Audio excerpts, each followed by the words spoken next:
It's a wartime atmosphere, isn't it?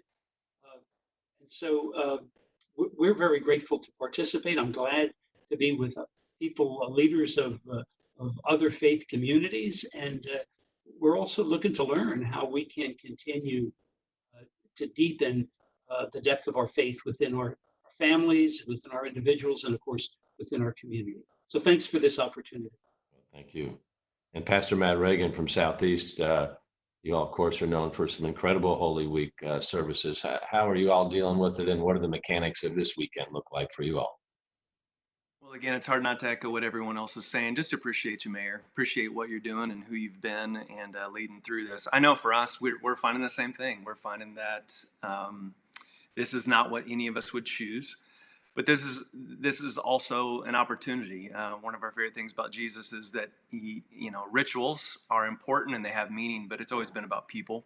And so what we found has been, even in the midst of this crisis, we found that there are, by a lot of us, all of us going digital, we've been reaching people that we've never reached before. There are a lot of people that couldn't make it. There are a lot of people that had challenges or opportunities. We've just last Thursday at we have an encounter. It's an addiction recovery ministry. And since we've gone online with that, the amount of people that we've been able to reach, that are going through grief, that are going through loss, that are going through hurt, that are going through addiction, it's just been unbelievable. So while this has been a challenge, and it is a challenge, we all just want to be together. That's the reality.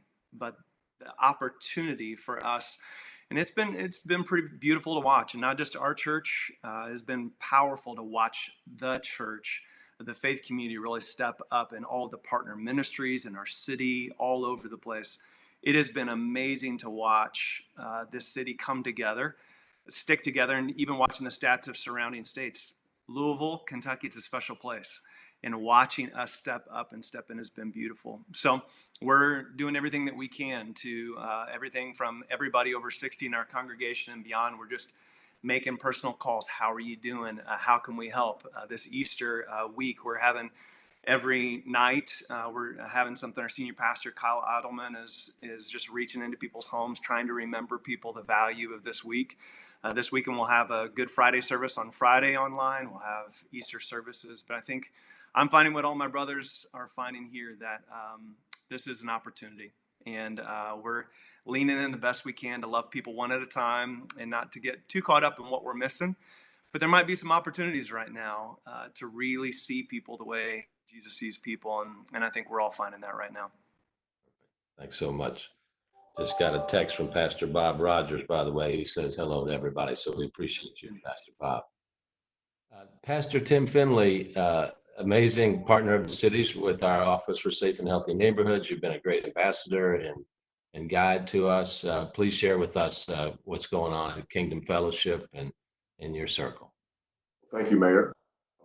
And I echo everyone else's sentiments that this is something that none of us saw coming, but I think others would probably agree with me that this has caused us to really focus on things that maybe weren't primary in our leadership. And I remember the words of Jesus, and it's really been guiding me during this time. He said that by this, that all will know that you're my disciples if you have love for one another.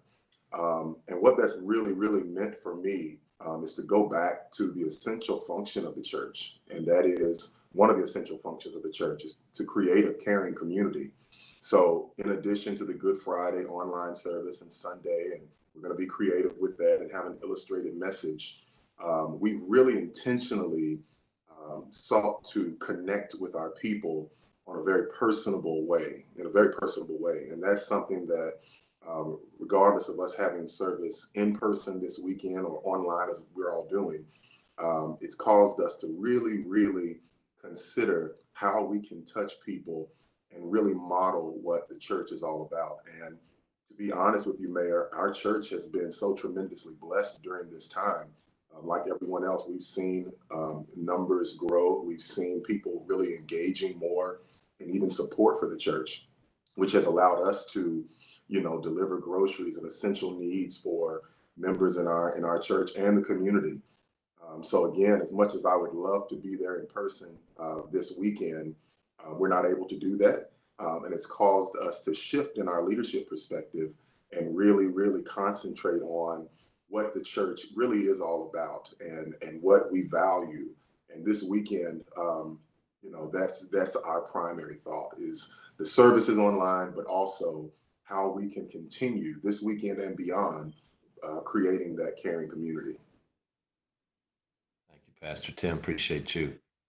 Dr. Muhammad Barber with the Muslim Americans for Compassion has been one of our leaders these past several weeks with food delivery to first responders, to the healthcare community. Dr. Barber, can't thank you enough for all of that. Tell us how our Muslim brothers and sisters are faring during this crisis. Thank you so much, Mayor. It's an honor for me to be sitting here with my fellow brothers in faith. And I appreciate your leadership, especially that you got us together 3 weeks ago. And when, along with many other friends and Rabbi Schlossberg, that when we announced to our city that we will not be holding Friday prayers, Saturday night services, Friday night services, and also Sunday mass prayers. And I think that really set the tone in our city. Quite frankly, as a Muslim person of faith, community is the most important thing which we have.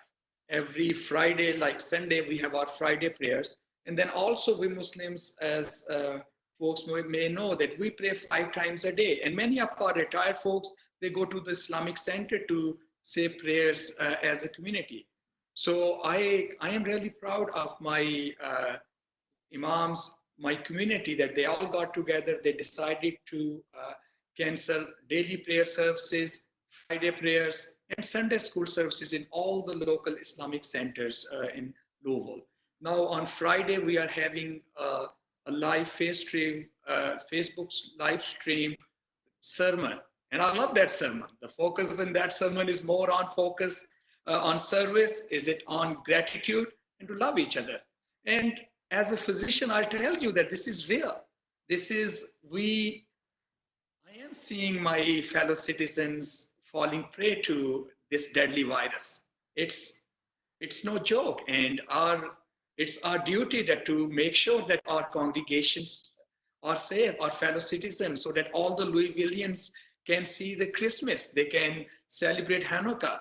And we Muslims, we can celebrate Ramadan next year, because this year's Ramadan probably will be affected by social distancing, because in Ramadan, which starts in 2 weeks, we have evening prayers when we all get together in the mosque. And this is the most fun time of the year for my 12-year-old twin boys, when they get together with their friends. So we have postponed our services, because the first week of Ramadan gonna be in April, and it seems like that social distancing may prolong, so we are ready to cancel our services.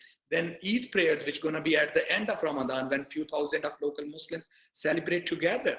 But the community has decided that if it come to that, we will do a virtual Eid celebration, and we will wish happy Eid to each other through that.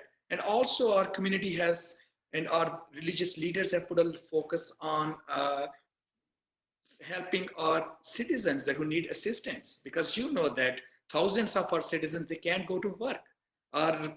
Unfortunately, we are the biggest community in the world, but our residents, 40% of Americans cannot get $400 together if they have an emergency, which is a travesty. And I hope that after this is over, our leaders will look on that and how can we support our fellow citizens that it does not come up to this. So we have a COVID-19, Muslim community has got together. They have a COVID-19 response team, and we have so far 158 families that every week we are providing them the food supplies. Similarly, on the services, the focus is on gratitude to our first responders, to our grocery workers. A lot of our members are doctors and nurses, so they are the frontline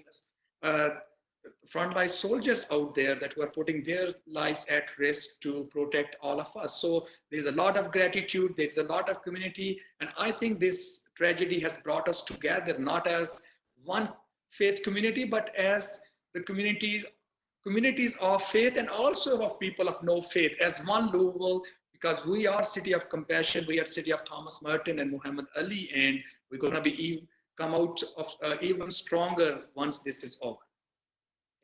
Dr. Bob. Appreciate that. So let's talk a little bit about what you all are learning when you started online or virtual services.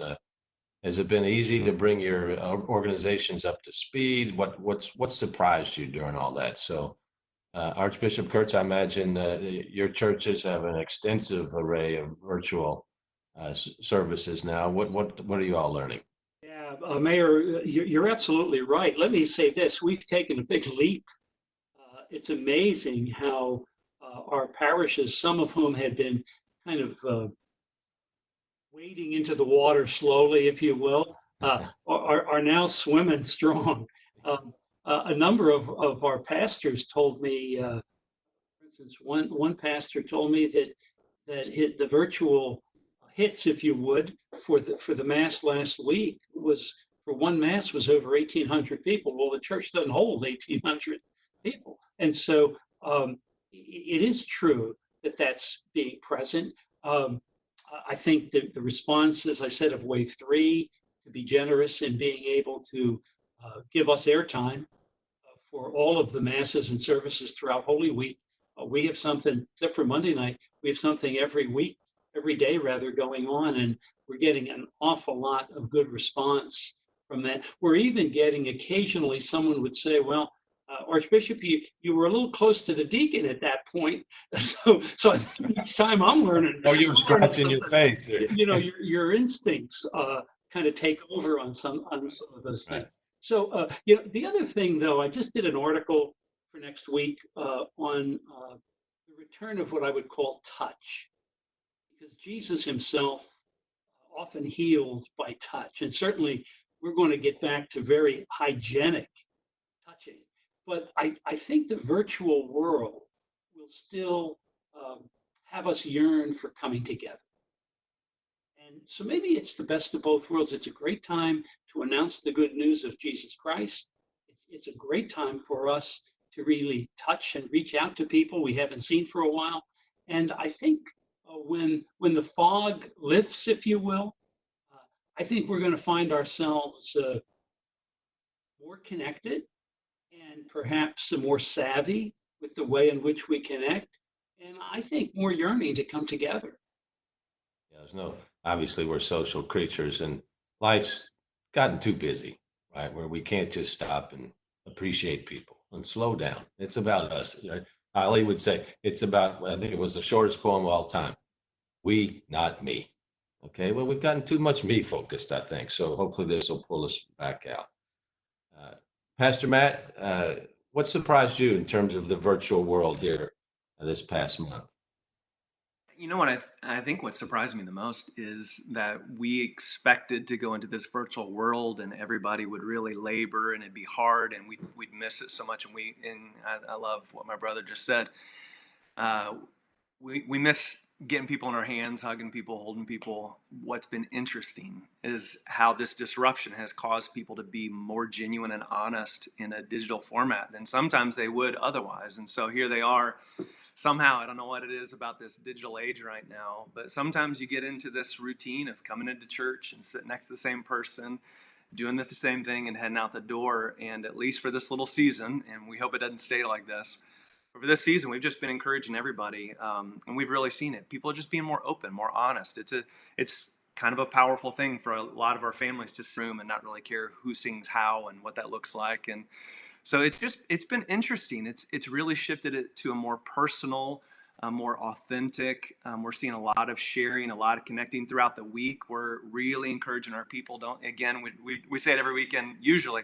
Don't let Sunday just be your only thing, but just keep connecting. But the amount of people on Zoom calls, early morning, late night, checking in on each other, praying for each other. It's a hard time for business. It's a hard time for some families that are really struggling with everybody in the house together. It's really hard for singles right now, where they are, wherever they are, feeling like they're isolated, feeling like they don't have their work friends, they can't go visit anybody.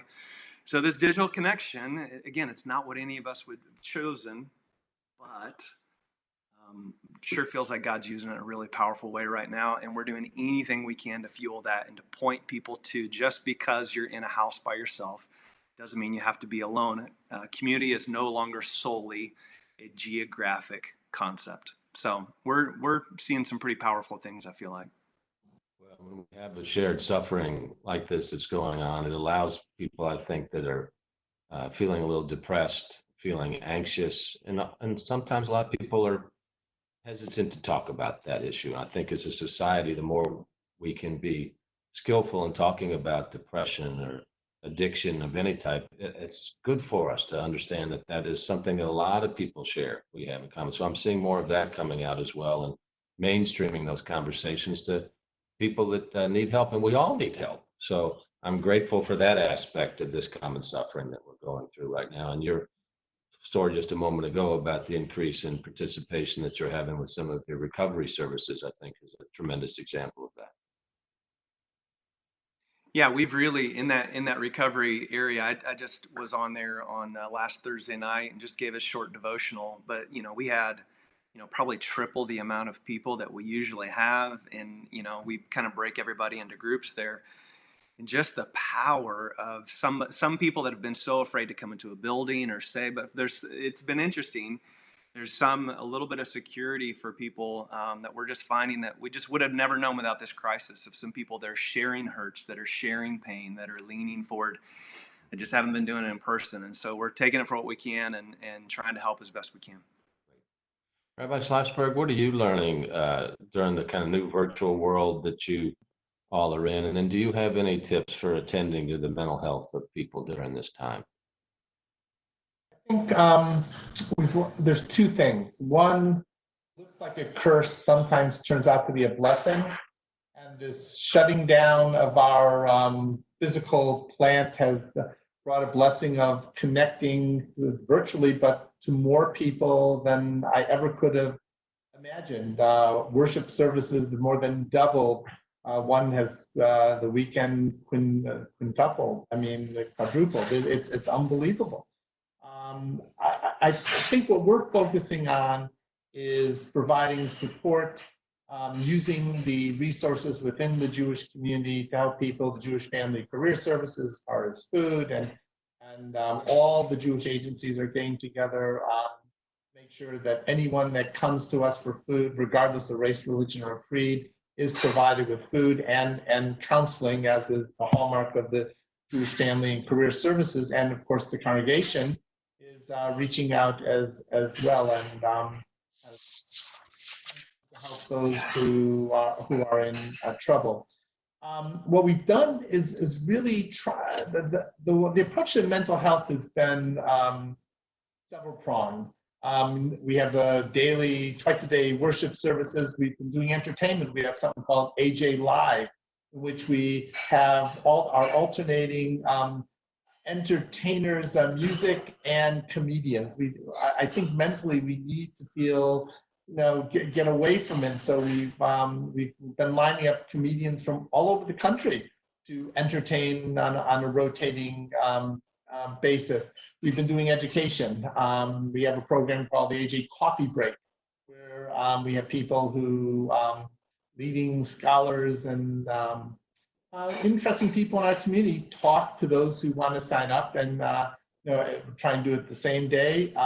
Started a program called House Call, in which I'm featuring physicians who are dealing with the mental health aspect of it, in particular with children. A lot of parents are not used to being home such concentrated time with their children. We had a chat with teenagers who, especially seniors, are really concerned. What am I going to start? How am I starting college? And my graduation is not going to be what I dreamed it would be my whole life. So, and then of course, kid-friendly things, which provides a little, sort of virtual babysitting for parents. So I think it's making people feel that they are connected. I created a 3-part motto. We are here for you. You are not alone. We are in this together. And I remind that to people over and over again, because this is a real difficult mental health challenge. Plus, I think there are numerous resources online and locally that people can tap into. We've got tremendous talent in this community. So we're trying to provide the information to people as to where they can get the help that they need. And I'm actually trying to go through the list and on a rotating basis, call everyone in the congregation, starting with the seniors, to see how they're holding up. So I think that there's the human touch. It's not the ideal human touch. Boy, it's I think even after we get through this calamity, that we will have to rethink how we reach out and continue some of the virtual stuff, because we're realizing a lot of people want to experience God and tradition through their through their living room or their home. One other component is mental stimulation. We've got classes, adult learning classes, 2 days a week, and then there's international classes we've linked in with. So I think people can be as busy as they want to be, and they're choosing to be together with us, which is really meaningful to me. One other component I think we also eventually need to talk to is the stress this is having from a mental health standpoint on clergy. I mean, there really is no downtime anymore because we're working from our homes. So the separation between office and home, there is no separation. I mean, I find I'm working as much as I did when I started 39 years ago, and there's very little downtime. So I think we need to learn from each other. And for me, this is like relaxation, being with my fellow clergy and brothers on this panel. So I can certainly relate to the no downtime. So I'm feeling you, as they say. Mayor?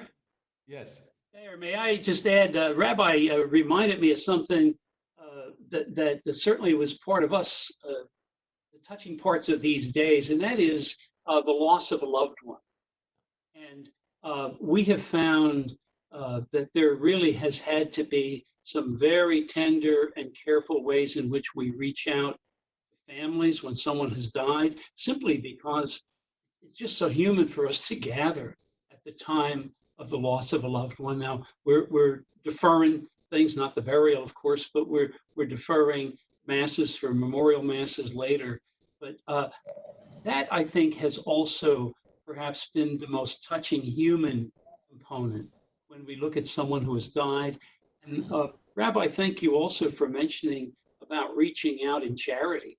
And our Catholic Charities, in working with our parishes, has also found it very important to reach out, especially when people just don't have the access to grocery stores and to the normal ways in which they've been surviving. And so I think there's also a great increase in human compassion that has come through our parishes. But I think just people of goodwill, good neighbors, helping one another, I think has been very important. Thank you. I'm going to ask all of y'all to share a passage from your good book, whether it be the Bible, the Torah, the Quran, here in a moment, if you want to think about that. And Pastor Tim, I want to ask you, how have you been dealing with funerals and kind of the rituals when we get together right now during this time of COVID? Well, again, it has it's something that has forced us to be creative, more compassionate, more intentional. And I think the mental health component that the rabbi brought up is so real and so necessary, because it's not just our mental health. And one of the things that I've done, we've created a Facebook group and a weekly call with faith leaders, simply for us to connect with one another, to vent, to share strategies and things of that nature, because the mental health of faith leaders is so important now. And I agree, it seems as though we're working more now than maybe we were even before this. But then the other challenge and the other aspect is, depending on the demographic of your house of faith, you're also dealing with people from different demographics. You're dealing with people, especially African Americans in the city, that may be in poverty or economically distressed areas. So their sheltering in place may look a little different than other people. And you're having to deal with the lack of resources, encouraging to stay in that place of social distancing. And that's also a challenge. So it's very important for me and our team that we recognize the sort of intricate details that are connected with people who may not have the resources. Think about people who may be in food deserts, who don't have access to the kinds of opportunities or abilities to get to certain parts in the city during this challenging time. So that has also, it's also been a very, very real focus of mine and the team that I'm blessed to serve with. And during that, learning to take time off, take time away, take an hour or two a day and take a walk, because it just seems as though what was already an issue, this COVID-19 pandemic has exacerbated all of that. But it is our responsibility, and that mental health. I'm so thankful for the church that I'm blessed to serve. We have a very gifted group of licensed therapists and counselors, and they have already started reaching out to the various people in the church and the community. I heard Pastor Matt talk about the singles, and that's such a great point. And they actually have a call, if I'm not mistaken, a Zoom on this Saturday, I believe, for all singles. And it's going to be led by an actual licensed therapist to talk about what you're feeling, what you're experiencing in this time. And it's so important that, again, as I said before, with all the focus on the services for this weekend, we're learning that these other areas, it's necessary that we connect and really speak to the issues that people are dealing with. Just a comment, if I could, on that. I'm hoping one of the things that results from this virus is an awakening, an evolving of people's sense of justice. Those that are the most challenged amongst us financially are suffering the most. Those that have suffered from poor access to health, education, opportunity for generations, for centuries in the case of our Black community, are bearing a disproportionate brunt of the deaths of this virus. And the news is reporting on it as if it's something new. It's not new. This is what our society has tolerated now for hundreds of years. And I hope as this is brought into more visibility through this COVID crisis, that people will say, if we truly love one another, this is no way for us to define our responsibilities to each other. Dr. Bobber mentioned that 40% of America can't get a $400 crisis. And yet we are the wealthiest country in the face of the world. I think we have to stop and redefine what wealth is, in terms of how we come together as a people after that. So hopefully that will be a silver lining that comes out of this. So, Mayor, can I say this? I was sharing with a group of people on a Zoom that was so important. It is just a simple saying that's so true, that not all sheltering in place is created equal. As much as social distancing is so important, as much as the sheltering in place order is so necessary, we have to be very sensitive, as you just mentioned, that it's not all created equal.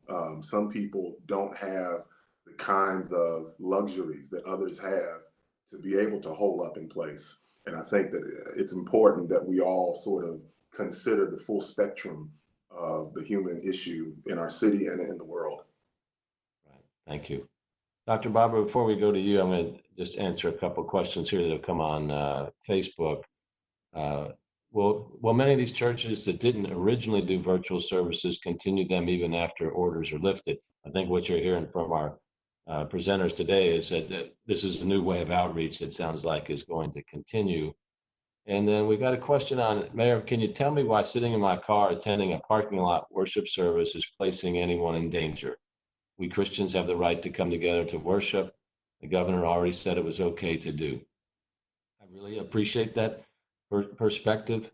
I mean, and I know this is difficult, but here's what's happened throughout the course of the week. We've gone from people saying, can we do a drive-through service, to can we give communion at the drive-through service, to can we have the Easter Bunny hand out chocolates at the drive-through service. So the problem is we'll have hundreds of thousands of people driving around our community, and that's what the virus wants. So that's just kind of the science behind it. And I think our job is to save lives. And I know, again, this is really hard, but that's why that decision was made. Dr. Barber, can you talk a little bit about compassion? You represent and one of the Muslim Americans for Compassion. You all really walk the talk. You are giving out food this week all over the community. What's inherent in this notion of compassion, and why did you all start a group called Muslim Americans for Compassion? And then I'm going to ask you to give a line from the Quran. And then I'm going to ask everybody to kind of give a 1 or 2 sentence response to your line from the Quran. And then we'll go to each of you and kind of do that kind of lightning round about responding to words from our good book. So, Dr. Barber? So as we Homo sapiens, we are social creatures. We are interconnected. We are more interconnected to each other than we even know. And as our friend John Prine would have said, who passed away yesterday, unfortunately, to COVID-19, and one of his lyrics are that everybody needs somebody that they can talk to, someone they can open up their ears and their trouble through. So that's why as human beings, we need each other. Compassion is inherent to each other. All of our faith traditions are based in compassion. So we just need to reignite this flame. And tragedies like COVID-19 give us this opportunity. For us Muslims of Louisville, we years ago that when we saw that unfortunately our faith tradition was being hijacked by a handful of psychotic terrorists, and people were looking at us through that lens rather than seeing 1.6 billion people who we really are. So we decided that rather than just doing lip service and saying that, no, we are people of peace and we cherish life, liberty, and happiness like any other fellow American, we decided that our go-through will be service. And we involved through different philanthropic initiatives, and that emerged as Muslim Americans for Compassion for our community of Louisville, for our local nonprofits. Center for Interfaith Relations is our biggest thing, Center for Children and Families. We have the Americana Center, Dare to Care, all of our local organizations. So that's where our faith traditions, they give us this calling, every faith tradition. And even if you are agnostic or person of no faith, you are spiritual and your daily experiences give you this calling. Quran says that if you can, saving one human life is like saving whole humanity. Prophet Muhammad, peace be upon him, says, if your neighbor sleeps hungry, then your faith is not. So similarly, we have other sayings on that. So we take our energy, we take our lead from our faith traditions, from our experiences, and we try to get together and we try to ignite compassion, especially in Louisville. God bless you, Mayor Fischer, that you came up with this idea of compassion a decade ago, and you gave us this action word. Quite frankly, in this world, when these are trying times, we are depressed and we need more action words. And compassion is an action word that which tells us, which gives us a lead that you need to be compassionate. You need to treat other person the way you want to be treated. While Muhammad Barber is taking care of his family, this is his compassionate duty that he need to make sure that his neighbors and his community have same access to food or other resources. So that is our responsibility, and that is every Louisvillian, and they are doing it. And I am proud of Louisville. I think that we are living this compassion by example, that all of our city has gathered together. We are just one little example, the Muslim Americans of Compassion. Every house of worship, every synagogue, every church, every hospital, wherever I see my colleagues at work, they're living examples of compassion. So I think that we have already exported compassion to world, but I think that with our Governor Bashir, with our Mayor Fischer, I think that this compassion, this movement of compassion, which is in Louisville, will be highlighted by this tragedy, and more communities across America and across our world will follow this action word, that it is not just a simple resolution which our city council passed on November 11, 2011. It is an action word which they give us, and it is on all of us to live it. And if we are people of faith, And if we believe in life hereafter, when we'll be standing in front of our Creator, then we're going to be responsible for that. And if we are compassionate, then at that day we can tell our Creator that we tried to do this little share by living the purpose of our creation. Thank you. Would you like to share a line from the Quran with us that our leaders can respond to? So Quran says that it is your utmost responsibility to take care of orphans, to take care of widows, to take care of people that who are underadvantaged. That because Quran says that when God gives us birth, we are given birth in different scenarios, that we do not have an equal playing field. So Quran says that when we have given you these bounties, and you may, in those bounties, there is already a share of those that who need. And now it is up to you to return their share. So when you do an act of charity, you are not doing any favor to anybody. You are just returning their share, which is already included in your bounties. And in these times, that's what we all are trying to do. Thank you. Rabbi Schlossberg, your response? Beautiful words. I'd like to share a thought. The 19th century Rabbi Nachman of Breslov. He said, "Kol haolam kulo gesher tsar ma'ov v'ha'ikar lo lefachet klal." The world is a narrow bridge, and the important thing is to not be afraid. And the world is a narrow bridge. We're all in this together. And yet the bridge, when a lot of people are on a bridge, is very fragile. And so I think we have to support ourselves, lift each other up, and put aside any differences. This is now a time for unity, and I'm glad that you've been the unifier in chief, Mayor, over the years. But the most important thing is lo lefached, not to be afraid. We're going to get through this. We're going to come out of this, I think, better people, more compassionate, more caring. And yet, in the meantime, we got to remember that bridge is fragile. And we got to remember the people who can't make it to the bridge. We have to care about those who need our love and concern. And I think it's an honor to be with such distinguished clergy on this, on this panel, and hearing of the care and beauty that they are bringing to the world in a time of darkness. But lo lefached, don't be afraid. We're going to get through this, and we as leaders, with our other clergy leaders throughout the city and our civil leaders, civic leaders, are going to get you through this, and we'll come out stronger for it. Pastor Tim. Absolutely, Mayor. I would just say to those who are even viewing this live stream, some powerful and profound words found in Hebrews 4:15. For we do not have a high priest who is unable to sympathize with our weaknesses, but one who has been tested in every way as we are, yet without sin. And that may seem a strange scripture for this moment, but what gives me encouragement and hope, and what I believe my brothers are saying here, even on this stream, that yes, we will get through this, and we're going to get through it because of our faith in Christ.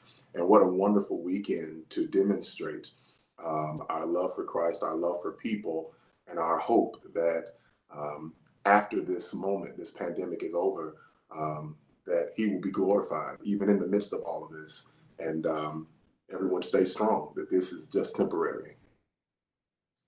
The Archbishop. Thanks, Mayor. Gosh, I just have enjoyed just listening to everybody. This has been very enriching to me. A couple of things swim in my mind. Of course, Matthew 25, where Jesus said, "What you have done for the least of my brothers and sisters, you do for me."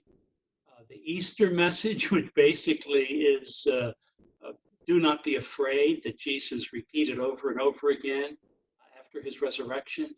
And I'll tell you that the one that I just did a column on for next week is 2 Timothy 2:9, second letter to Timothy. It's St. Paul talking to this young bishop Timothy, and he said there is no chaining the word of the Lord.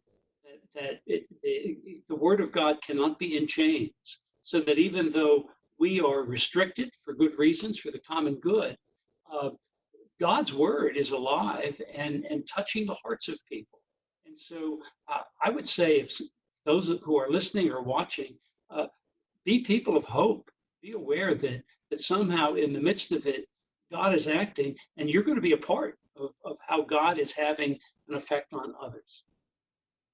Pastor Matt. Yeah, great men right here. I think the thing that I'm just trying to listen, part of that is I'm sitting here, I just hear the words of Jesus in the life of Jesus, as he just, one of the things we say all the time is, you can't read Jesus, you can't study Jesus and not see the way he impacted people, not just crowds, just one at a time. It was usually leaning into the most vulnerable, to those who were disenfranchised, to those who needed healing, who had been ostracized. He just had this way of dealing with the one. And when he did it, there's just power in it. And so, Malachi says the Savior will come with healing in his wings. And we really believe that Jesus, it wasn't even a labor for him to want to or to try to heal people. It's just who he is. And I think that's my comfort right now, that's who our God is. Our God is a God who sees people one at a time. Our God is a God who doesn't even have to try. He just by his nature wants to heal, wants to bring life. And we just want to join him in that. And that's what the good doctor reminded me of there. Right. Good. Well, we just got a few minutes left. I want to thank everybody. My heart is light right now and feeling full. So thank you all for sharing so much of your wisdom with us. Why don't we just close briefly with everybody? Talk me, what are the images in your mind as we get through this week? And then as we get back together on the other side of this, and how does that make you feel? And what's your message of hope for those that are watching us here today? And Pastor Matt, you're on the screen still, so why don't we start with you? Yeah, the verse that's coming to my mind, it's out of Romans, which is kind of theological, but right in the middle, it's kind of the hinge. It says, creation waits with eager anticipation for the sons and daughters of God to be revealed. And I think this is just a grand opportunity for the sons and daughters of God, to all of those who, for us that have faith in Jesus, to step in and not just with our words, but with our lives. It just feels like the whole world is waiting for us to see people the way Jesus sees people. The whole world is waiting for us to walk with him, to be compassionate, to be sacrificial, to notice those who, might be disenfranchised, might be, I love, Pastor Tim, what he just said, not all shelter in place is equal. We've got to see people the way Jesus sees people and respond. And so I think the world is waiting. And I think the way that we are unified here in our city, I think we can really show the world what this is supposed to look like. And I really appreciate you, Mayor. You've been great. It's been an honor to be a part of this. Thanks for joining us today. Pastor Tim, thoughts from you? Again, thank you, Mayor, for the opportunity to be on this panel with so many wonderful men of God. This weekend is essentially the sacrifice of Jesus, which culminates in an empty tomb. And that tomb has so much significance for those of us who are Christian, because we understand that Jesus is victorious. And that is what gives us hope. That is what pushes us forward. And that's also what gives each of us an assignment to walk, talk, and act as Jesus did. That is our responsibility. So in the midst of a pandemic, in the midst of conditions that none of us would probably elect to have, the assignment is still there. The celebration this weekend is still in place, that Jesus is on the throne. And as men of God, as women of God everywhere, don't allow this different looking weekend to rob you of that fact, that he is on the throne, he's victorious, and we have responsibility to do as Jesus did. So thank you. Beautiful. Dr. Bobber. So my sons, their birthday is on this Saturday. So this is their first birthday, which we're going to do virtual birthday. And they put these two signs back together to emphasize social distancing. So this is, and they wanted me to sit in front of the fishes that we all need to enjoy nature. So this is the message that we have done it in Kentucky, that we have flattened the curve to the degree. If we see as compared to our neighboring states, if we compare our city of Louisville as compared to other metros of similar size. So the message out there is that please, we have done it. Please practice social distancing. It's just a matter of few more weeks. Let's make sure that our congregations, let's make sure our friends are still with us next year or this Christmas, this Hanukkah, next Ramadan to celebrate our holidays, our religious prayers, and to worship with us. And also a word of caution that my dear wife saw me, she did my haircut, and you guys can see my mohawk up there. So it's wonderful. I love her dearly. But it's an act of compassion to let somebody touch your hair. So yeah, that. And lastly, I look myself next year, because this year's Interfaith Iftar Dinner, which is usually attended by 600 Louisvillians, will go virtual. But I see myself next year having Interfaith Iftar Dinner with my friend Matt Regan and Kyle at Southeast Christian Church. And that will show it that what kind of community Louisville is and how solid we are and how strong we come out of this tragedy. Thank you. All right. Good. Rabbi Schlossberg.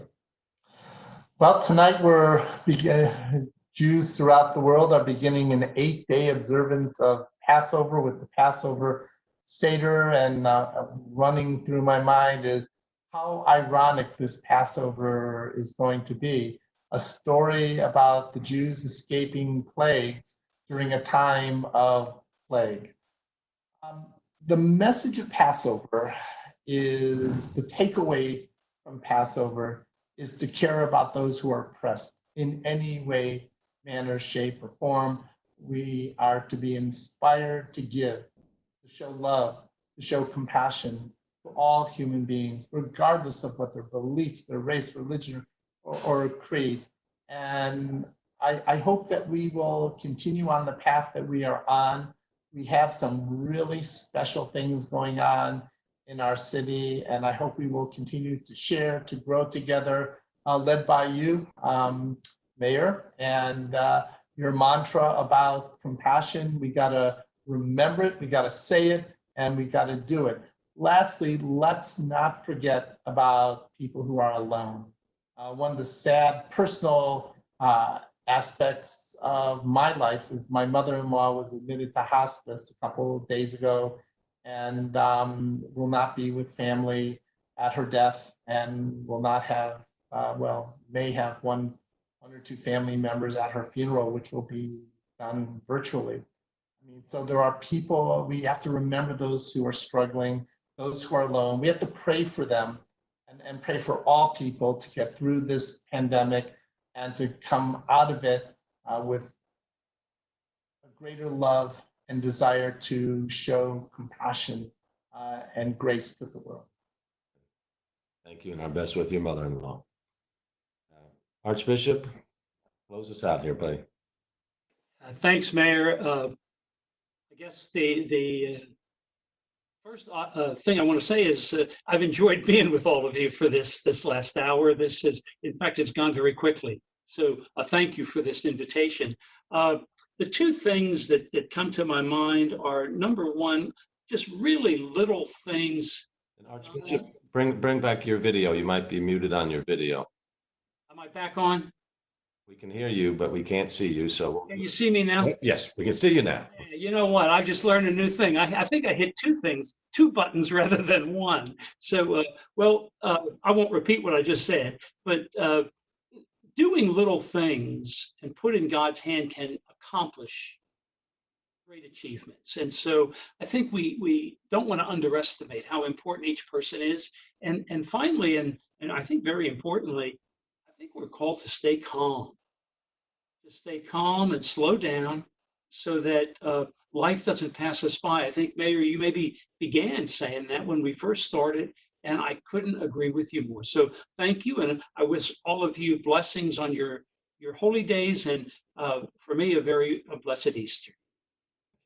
Well, I want to thank everybody for joining us here today. I want to thank Dr. Muhammad Babar from Muslim Americans for Compassion, Pastor Tim Finley, Junior Kingdom Fellowship Christian Church, Archbishop Joseph Kurtz from the Roman Catholic Archdiocese, and Pastor Matt Reagan from Southeast Christian, and Rabbi Robert Schlossberg from Congregation Adath Jeshurun. So folks, again, I appreciate everybody understanding we're not going to be able to get together and worship these coming days, but I think we all know that living the words that we believe in are what is fundamental to our traditions. And yes, it's important when we come together, but the most important thing is how we walk our faiths each and every day with each and every person that we interact with, whether it's in a house of worship or on the sidewalks of our great city.